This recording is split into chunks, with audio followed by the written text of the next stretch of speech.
Mga kapakboy, ngayon ipakita ko sa inyo ngayon paano magawa ng shake para sa tracheostomy tube. Ayan. Unang ilagay natin yung apple. Yung apple muna ilagay natin. Mga kapakboy, yung apple natin ilagay. Next ilagay natin yung itlog na puti. Puti lang, huwag mong lagyan ng dilaw. Puti ilagay natin mga kapakboy. So, ayan, apple at saka yung itlog. Next ilagay natin yung golden oats. Lagyan natin ng golden oats.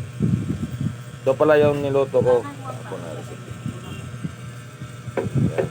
Paano gumawa ng para dito kasi ipakain pag sa tracheostomy tube dito na ito na yung ipapakain mo sa kanya.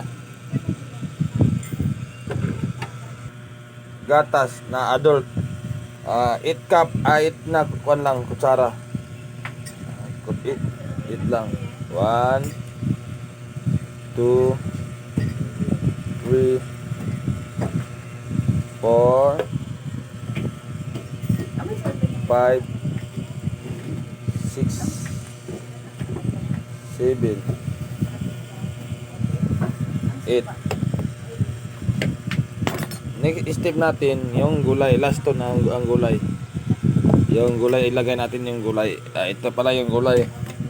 Ang gulay may saluyot, may sayote, may kalabasa at may carrots. Ilagay natin to para may vitamina yung so, nalagyan na ng gulay. Blender na natin. Ayan. Lagyan na natin sa blender. Ayan mga kapakboy, yan na pala yung muka. Natapos na. Katulad kahapon na pinakita ko kahapon, ganito na siya yung mukha niya pag matapos ng i-blender. Pwede na itong ipakain sa pasyente mong may tracheostomy tube. Yan lang pala mga kapakboy. Huwag nyo kalimutan mag-like at mag-share, mag-subscribe, mag-follow mga kapakboy. Bye bye, hanggang dito na lang.